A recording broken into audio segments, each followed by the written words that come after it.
New York, of course back home in Nigeria, South Africa, London, everywhere. Do you see that bright sky? It's only you,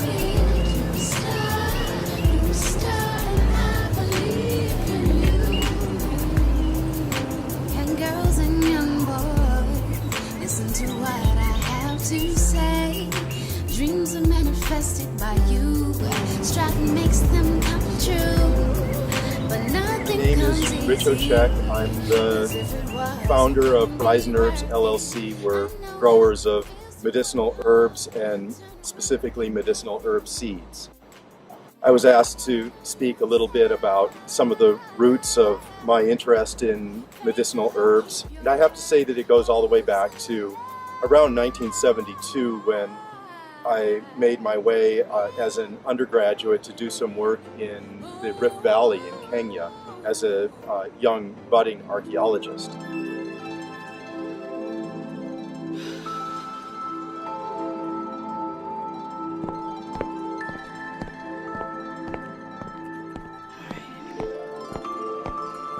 Here we go.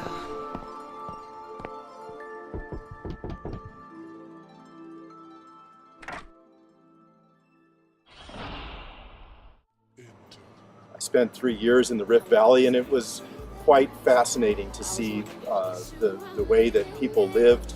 A Maasai warrior would put a little cow's blood and milk into a gourd and start walking towards Ngorongoro and not worry about following any roads and make his own path. And this sense of openness and freedom was quite fascinating to me, having grown up in Western society. So after about 3 years of digging in later Stone Age settlements where we found some really fascinating things, obsidian tools, hippopotamus burials, evidence of the way humans were subsisting on the planet in the later Stone Age time, then I took a vacation on the coast of Kenya in a place called Malindi. And the coolness of the area next to the Indian Ocean and the palm trees and the white sands and the beguiling turquoise waters of the Indian Ocean really won me away from old stones and bones and obsidian tools, and I became more and more awakened to the green world around me. I began to do investigations into Cocos nucifera, the coconut, and all the different ways that was used by the native people. Everything from toothbrushes to antibacterial medicines to making wine from the effluence of the nectar from the top of the coconut tree. And I realized that I was really more interested in peoples and plants and the green living world than I was in old bones, stones, and potsherds. And so upon returning to the United States in 1975, I began gardening. It was a sort of a catch-up maneuver because it seemed like at that time just about everybody was going back to the land. So I learned more and more about growing vegetable gardens and how to cut firewood and keep myself warm in the winter, and eventually moved with my small budding family to Oregon, where we lived in the Coast Mountains, and I planted over 100,000 trees over the next 5 years as a tree planter. All the time that I was planting trees, I was also aware of the forest around me and was collecting medicinal herbs from the forest and learning about things like Oplepanax horridum, or the Devil's Club, and how the native people had used it. I was at the same time reading substantially from whatever herbal references were available at the time. Maud Greaves' Herbal was a mainstay, and I would read that at night until I got too weary and fell asleep. Then woke up in the middle of the night and ate oatmeal to replenish my tree planter's body, and then go back early in the morning into the drizzle and plant more trees. Finally, seeking more and more human contact, my wife and then 3 children. One of them was still suckling on the breast, moved to southern Oregon. And at that time, we began cultivating medicinal herbs in earnest and investigated all of the different fantastic sounding medicinal herbs that could be grown in gardens, including things like arnica and marshmallow and yarrow. And we put the plants to all these amazing names. Valerian, what did that look like? What did it smell like? How did one find the seed in the first place? Once finding the seed, how did one plant it? How did one grow it? How much did the bees love it? And ultimately, what could we do with it to improve our own state as humans? Basically building up our own resources and energy without asking for our medicine from any expert, just taking it from the earth and moving it upwards and into our body, and how strong that made us feel and how independent.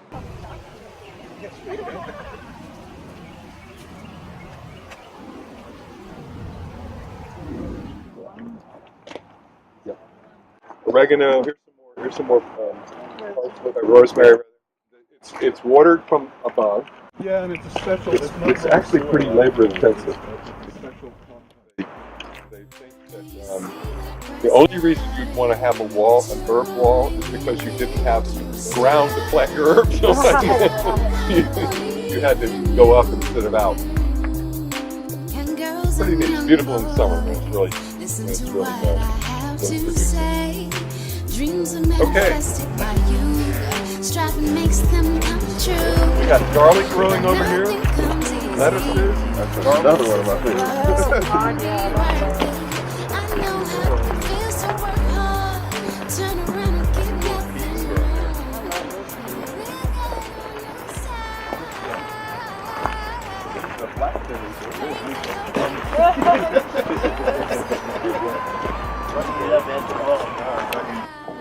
Very good. These are pomegranates. But these are dwarf pomegranates. They have wonderful flowers, don't they? Yeah. That's really good.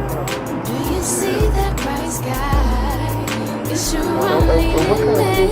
You're a star. You're a star, and I believe in you.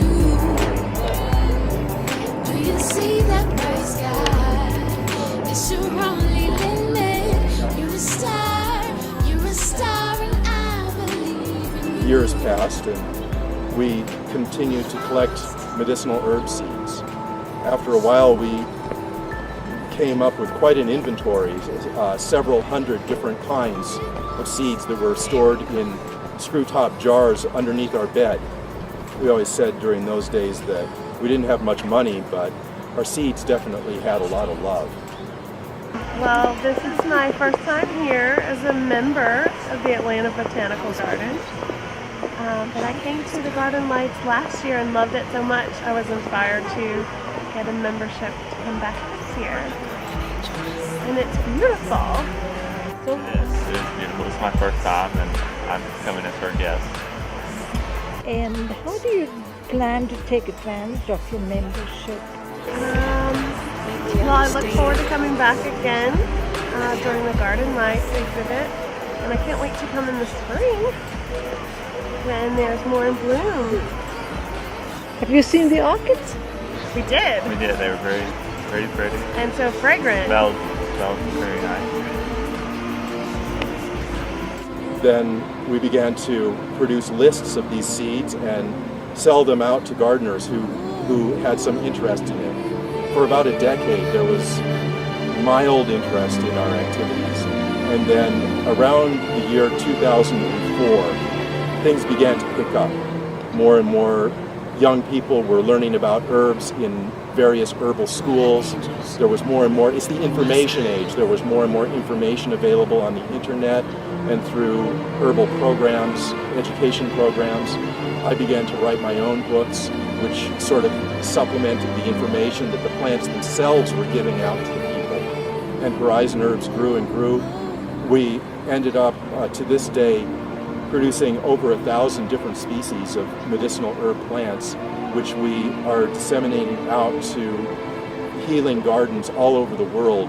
And we feel that this green energy is significantly helping the earth and helping move us towards a positive future where we can be independent and where we can prevent disease before it becomes a deleterious entity, and where we can continue to oxygenate our environment, diversify plant life, and therefore support all beings from the lowliest gnat up into the human beings.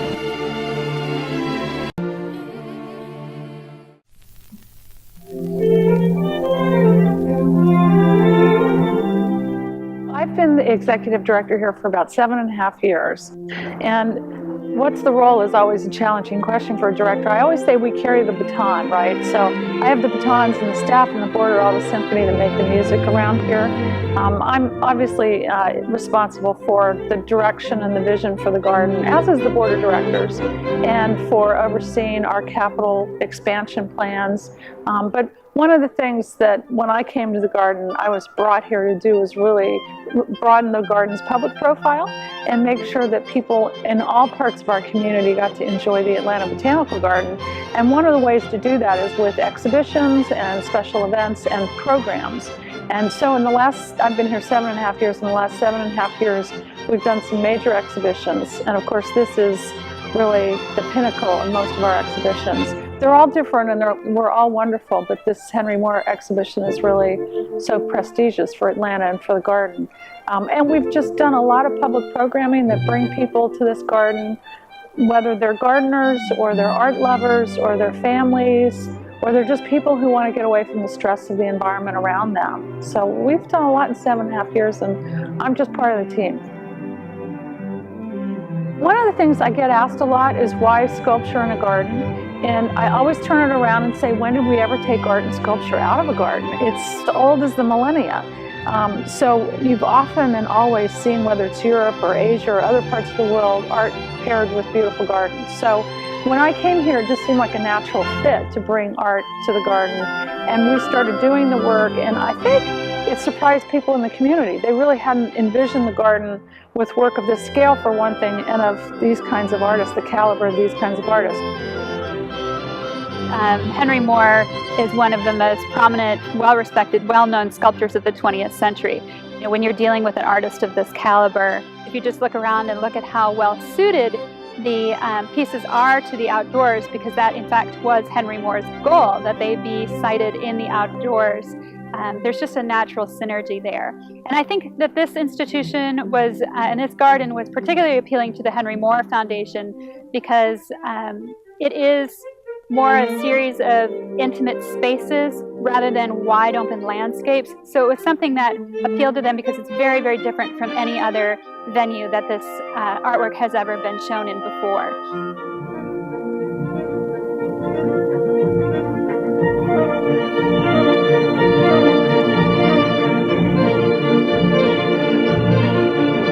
You can imagine one of the challenges is just purely logistics. How do you get work here of this scale from England to the United States, from New York to Atlanta, and then out again? So logistically, it is very, very challenging. And but then you have the issue of how you get it actually into the garden. A garden that was not designed for pieces of work that weigh 15,000 pounds.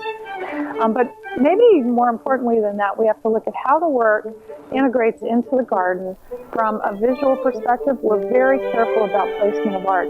We want the art to be perfect in the garden, but we want the garden to really shine as much as the art. So that's a logistical and rather a fun challenge for us. But then the final piece of it is, how do you put major pieces of art like this one in the bog garden and not ruin this plant collection and not compress the soil and compact the soil?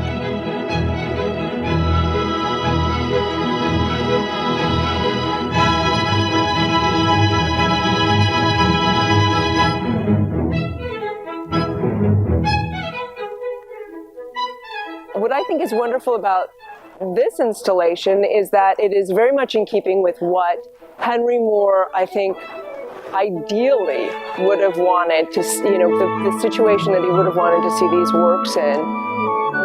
They're absolutely perfectly installed. They look like they belong here. And it's also a way for people to experience these works in their totality in a very relaxed, comfortable environment. There's not a preconceived notion for how you're supposed to respond to sculpture when you're in a botanic garden as opposed to being in a museum where people tend to bring a lot of preconceived notions in the doors with them about how they're to respect and relate to artworks.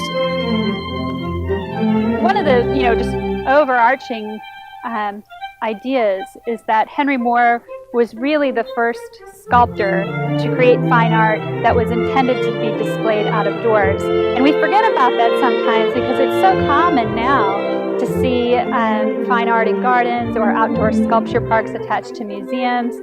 But really, he was revolutionary at creating that trend, and that's distinct from creating garden ornaments and a garden monument. To actually create fine art for display in the outdoors was somewhat revolutionary. So that instantly is sort of a connection. And then as he worked with natural forms, whether it be a stone or a seashell or an elephant head, things that inspired him to create art in certain forms and to put certain forms together. It's very much, in some ways we look at it and it's the way that you look at creating a landscape as well, where you're working with forms and things that move you emotionally. And he is sculpting with bronze, and we're somewhat sculpting the landscape with plants.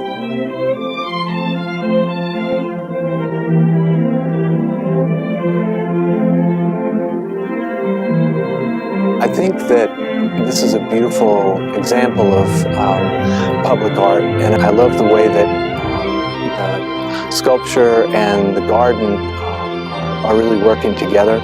In our work as public architects, as public artists, we really are interested in that experience, and I think that what's unique specifically about this work is the way that you discover in these kind of vignetted views, sometimes capturing views of the city, sometimes in very intimate garden spaces.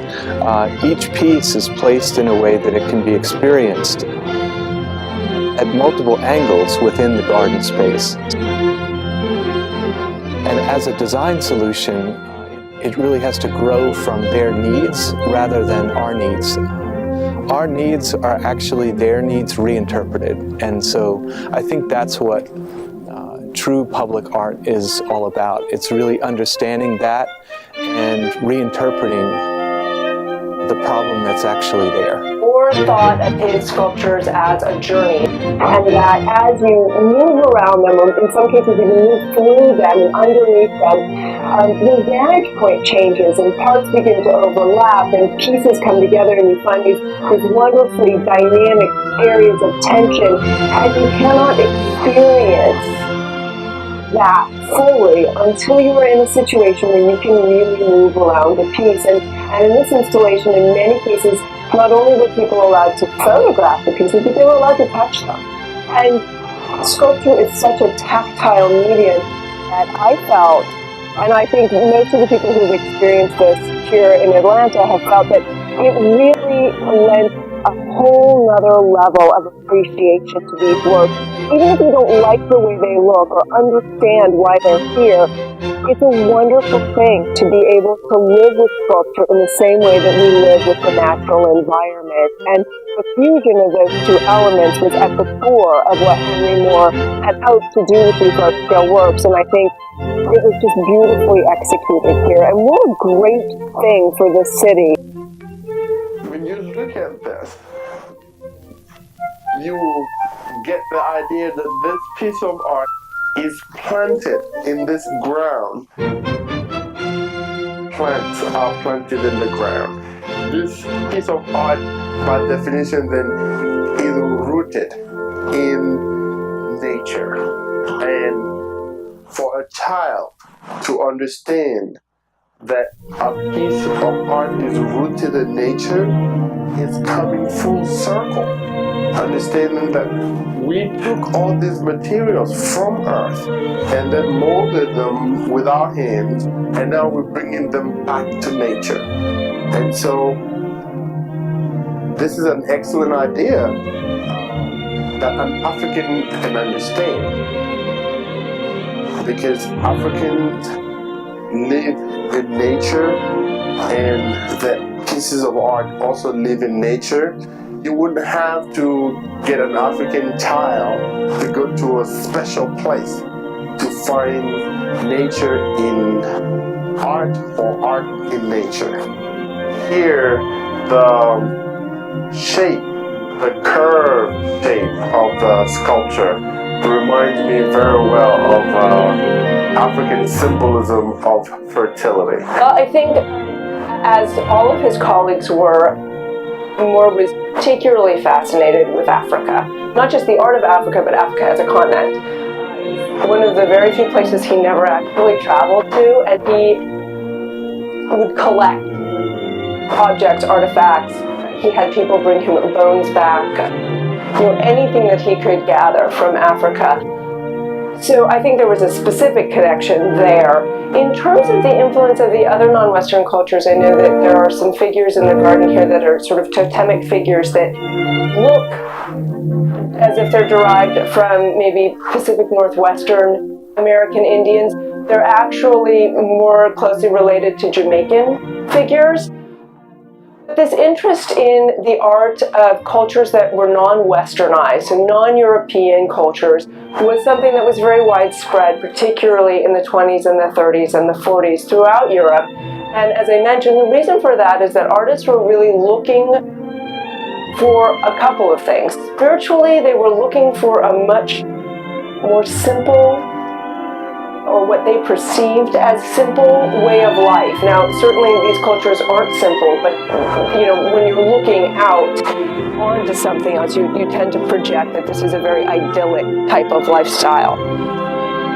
And then aesthetically, the art of non-Western cultures, specifically South American, Egyptian, and African artworks are very, very geometric. They're very symmetrical, and they're very pared down. It's at the very heart of modernist abstraction. It's taking the least amount of information, be it shape or line or texture, to convey an idea, specifically when you're dealing with the human form. And so you see Moore translating that pared down abstract aesthetic that he's seeing in the art of these non-Western cultures, and he's transforming it into something that's very much his own. He's combining it with classical ideals.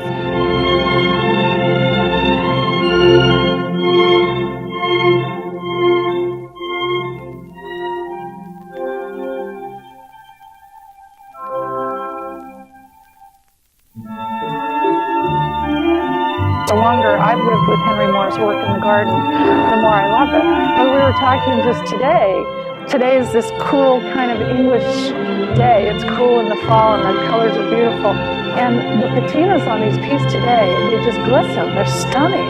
And you can see every streak of turquoise and that bronze that he, painstakingly worked on to make that happen. And I'm looking at a piece over here with this beautiful texture. They've just become a part of my heart and soul right now. I'm already mourning the Henry Moore exhibit leaving, and that is a really difficult thing that people don't maybe even think about. For us, we live with this work every single day, and when it leaves a hole.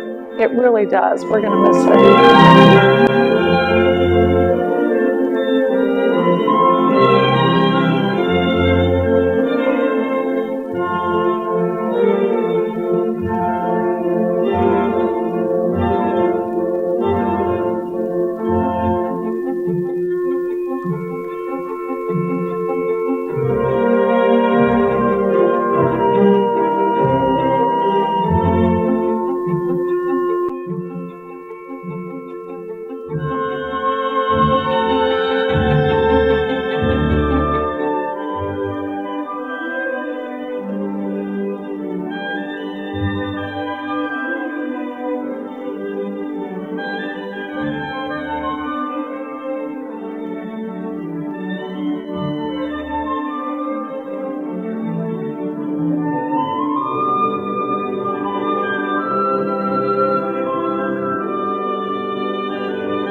What I enjoy about volunteering is like today, seeing all these people, seeing how much they enjoy the flowers, the plants, how appreciative they are, particularly of it being in the middle of a city.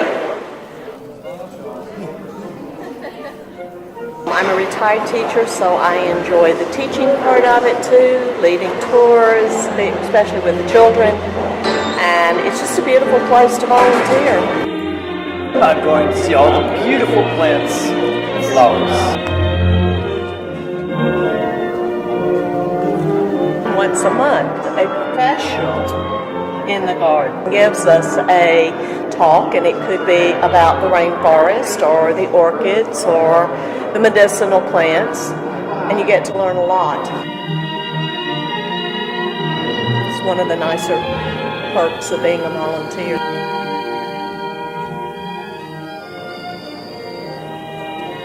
I especially like the rainforest. I call it that avatar effect. It's a little bit spooky, but it's really different in there. I like that part.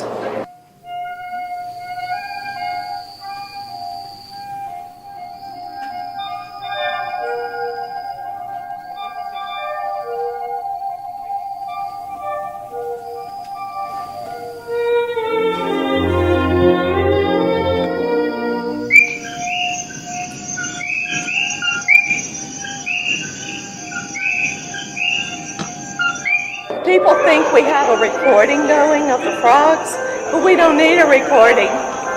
They're so loud in there. But I love the effect of the lights.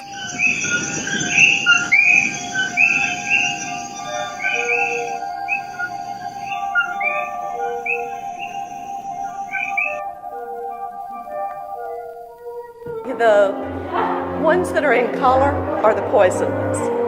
And they get their poison from the plants they would eat in the wild. We don't feed them those plants, so they're technically not poisonous anymore. But we are doing conservation with them because in their native habitat, there is a virus that's killing them all.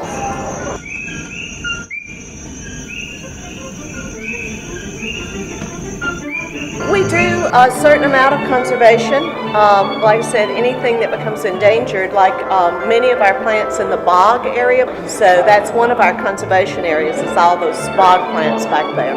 But we have others, and most of them are endangered because their habitat is being taken over. So that is one of our goals, to conserve where we can. The Venus flytrap are in that area. The kids, they've heard of them, but they've never seen them. A Venus flytrap's about that big. And he's got what looks a little bit like teeth, a little jagged edge, and he closes after 5 seconds if something lands on him. But he's very, very small. And I tell the kids, look for what looks like little teeth, or that's how you'll know it's a Venus flytrap. The white ones are pitcher plants, and in those the insects go down in there and can't get back out.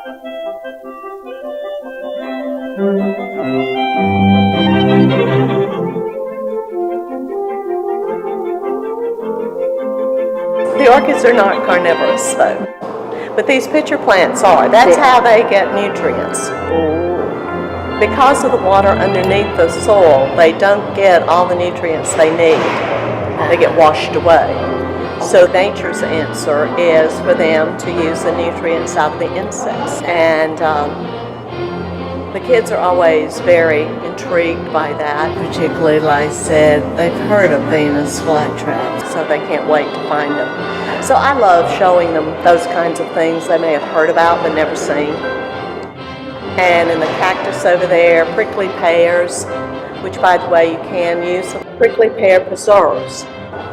It goes back to plants have a lot of uses, things we don't even think about. Yes. And making jelly out of something that looks like that. It doesn't even look like what we would call a piece of fruit. Yeah, those are the kinds of things I like showing the kids.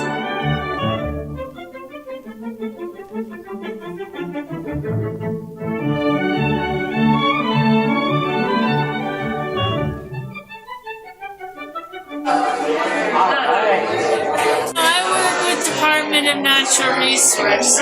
We work on restoring habitats where the plants live. So we cut out the invasive species or cut out shrubs, protect the water, and then the gardens here grow rare plants that live in those habitats. And we can take those plants and put them back where they used to be in the wilds. This is actually a leaf. It's like a tube. It's but the bugs crawl down in here, and there's water, and it's got enzymes, like kind of what your stomach has.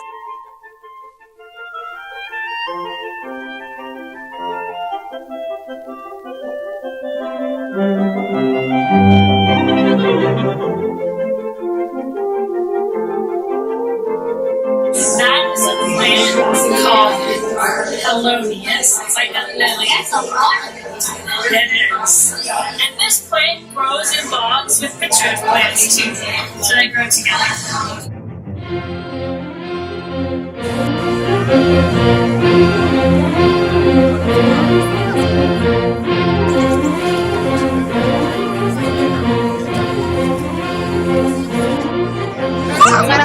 Did you pet the snake?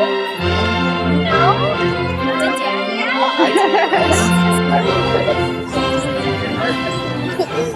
He can lick you? Look at all these kids. He licked it.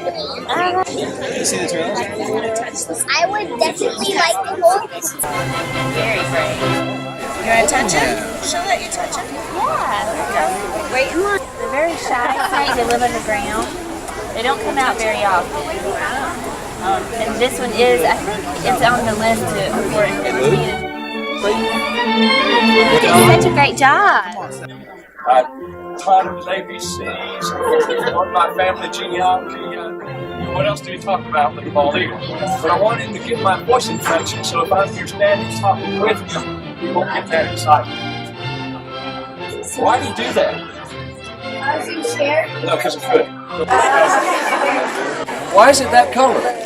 Because what it eats, very good. Why is there not a real good solid material in there? Bald eagles, birds of prey, they can't digest bones or fur. So they actually will throw those back up in a casting or an owl pellet if you. Thank you. Good job. How many of y'all have ever heard of Benjamin Franklin? What do you have to do with the eagle? The turkey. Yeah, why? You're trying to eat a pod. He didn't want them. Yeah, they're scavengers. And he actually saw the eagle stealing food from another bird. And this is what he said, this is a direct quote. That's a bird of low moral characteristics. He died. But he was outvoted, he sure was. This bird's still being protected in Georgia. We've protected them so well that now, you believe in Georgia there's over 120 nesting families. So that's kind of neat. And they're all over the place. The coats, they're all over the place. They build on the same nest almost for life. And there was a nest that was found in Connecticut that was 2,000 pounds. There's about 3 of us could lay down in it. There, sure. She likes strawberries. Yeah, she likes strawberries. And plums. Thank goodness. And any kind of real green leafy vegetables. This female's about 40 years old. 40? She's not that good. She's had a crush. She got hit by a car about 15 years ago. Wow. So, but she gets around okay. I mean, she's a little slow, but tortoises are slow, so it's all right. I go for tortoise. Yeah, because they live on the land. That's kind of the difference between a tortoise and a turtle. They're both turtles, but a tortoise is one that lives on the land. And you can kind of tell from her back feet, they're like little elephant feet, that turn this way. That she's not a water turtle. If she was an aquatic turtle, she'd have real web-like feet. It's dry environments. Do you see she blends? You think she blended well? Yeah, that's part. He's just got those nice hairs. That's cool. Well, she really likes strawberries. If you'd like to touch Saphira, can you give me 2 fingers? It's your scientific 2-finger touch just on the back. Just like that.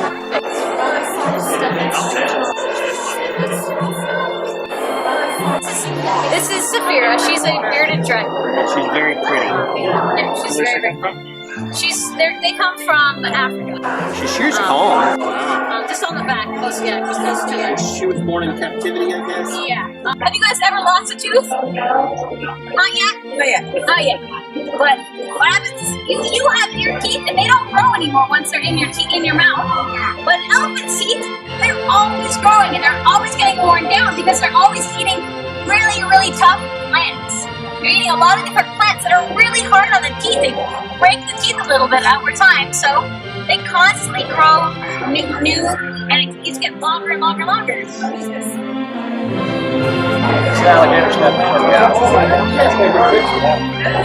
Yes, that's right. Yeah. That's right. They are considered threatened. He's very wild and he doesn't hang out with humans. If anything comes his way, he's ready to go. He's not that bad. Really? Yeah. The musket balls in the carapace of the shell that actually dated back to the Civil War. I think it's like 6 or 7. Yeah.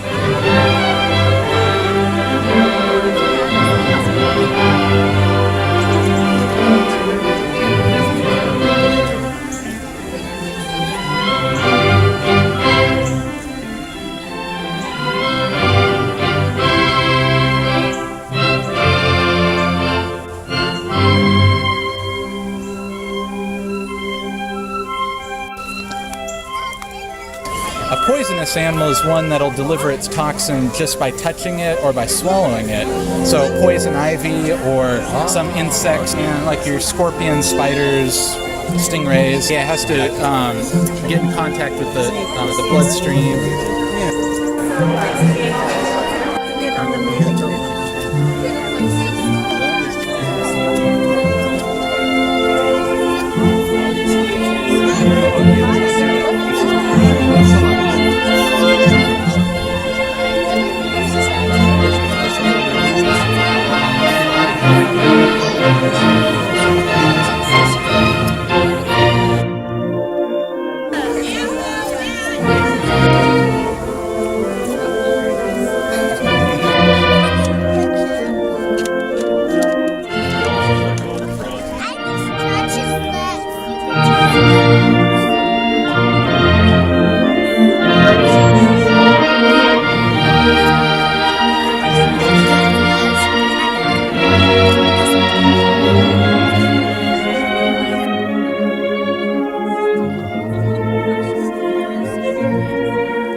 This is Ellis. He's an eastern screech owl, and you can see that one of his pupils doesn't function.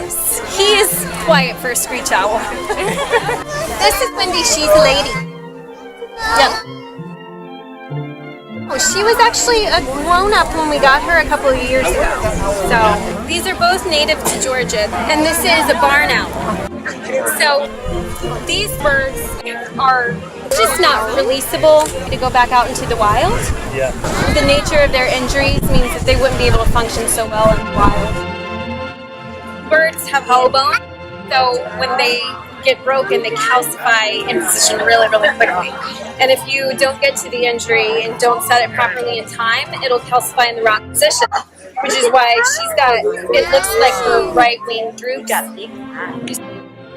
You were a rescue, rehabilitation, and release facility. So any injured or orphaned wildlife, someone can bring us reptiles, mammals, birds. We'll take care of it until it's ready to go back out into the wild.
been a member of the Atlanta Botanical Garden for about 15 years, and when I retired from Emory University, I decided to start volunteering here, and that was the first volunteer assignment that I gave myself, and then I've now volunteered other places too, but this is my very favorite because all of the volunteers here are good-hearted people, and all of the staff at the Atlanta Botanical Garden are also very dedicated to the garden and to the community of Atlanta.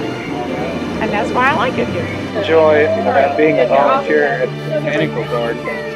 We get to see all the lovely flowers, and there's something in bloom all season long. There are things that bloom in the winter time. We have a winter garden as well as the summer blooms. And it's just a great place to work. People are so enjoyable here, and I just couldn't think of a nicer place to be anywhere on earth. It's so beautiful here. Why wouldn't you want to come here every day? And the people are wonderful. I have made so many good friends here. So the people and the beauty, and it's just plain fun. And I've been a volunteer here for a long time.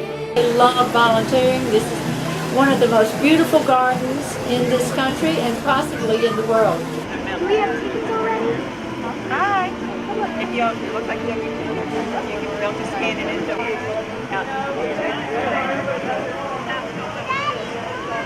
I'm coming.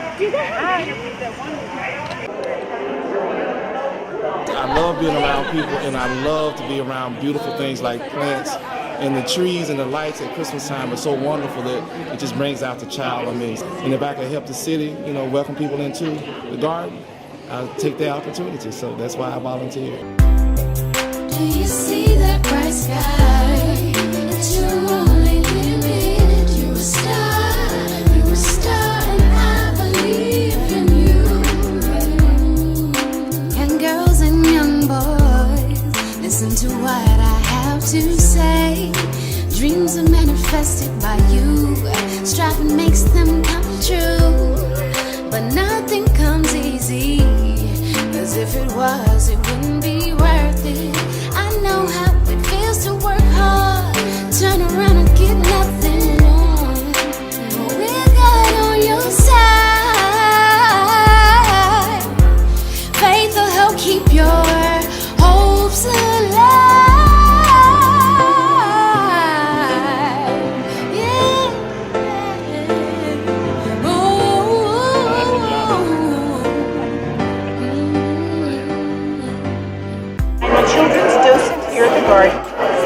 I'm a retired school teacher, elementary school, and I enjoy giving the children's tours and enjoying the solace and peace of students here at the garden. Can I please get you some more?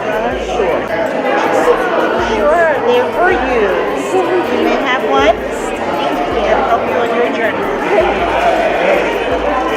Kids are wonderful, aren't they?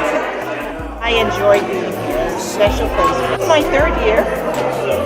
Retirement, and since I retired, I'm here working with Jason. Would you like a better picture of the orchids? I can move. Pray the Lord give you the strength to. I know that you Teach her how to make a smoke.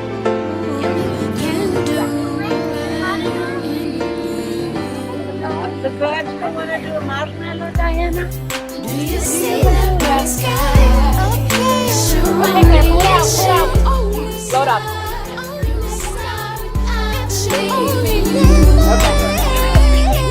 Do you see that bright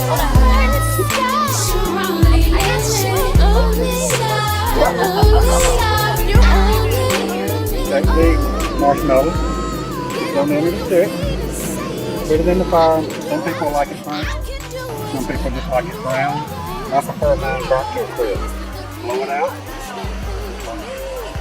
On the cracker, you have a piece of chocolate. You put your marshmallow, another cracker on top, pull the stick out, and the heat from the marshmallow melts the chocolate. They're great. I've been volunteering here for about 2.5 years. I'm a country boy. I grew up in the country. I like being outside. I like learning about new plants, and I like the people. The people are probably the most important. I've developed a lot of friendships here. And when you come to the garden, it's just like, I always say, if you're in a bad mood, you need to go to the garden. You cannot be in a bad mood. It just kind of brings me kind of peace. And it's just so serene. Great place to be. Aquí, allá, otro ahí también.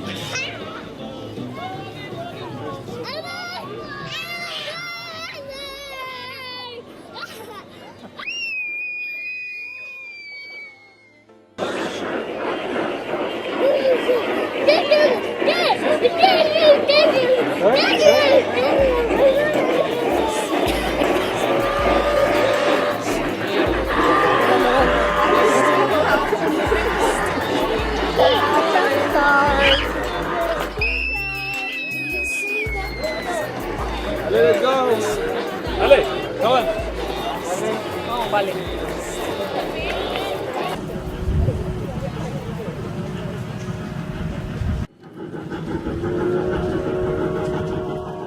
Will's here.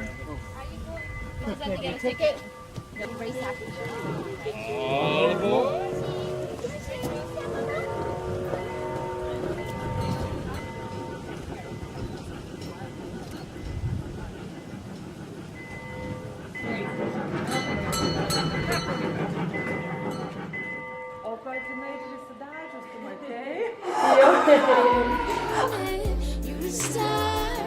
a star, and I believe in you. Do you see that bright sky? It's surrounding me. Good job. A friend once told me, girl, shoot for the moon. And if you don't make it to the moon, you'll land among the stars. Homo sapiens sapiens, double sapiens monkey. Whatever you wanna do, I pray the Lord give you the strength to. Oh, I know that you can do.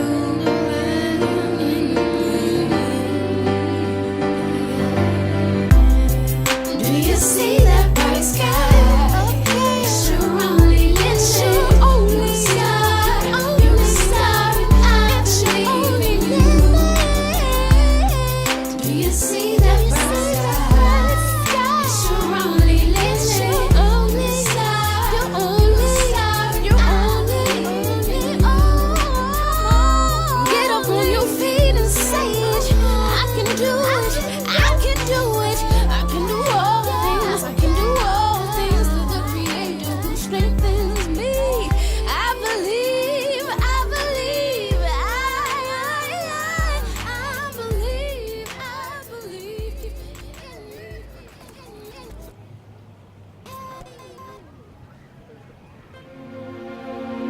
I've learned that I am the author and the finisher of my actions, but simply the co-pilot in my destiny. I've received my direction and chosen my path. And now I'll fly. I'll run. I'll go and be. For I have angels on my side.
Hello, sir.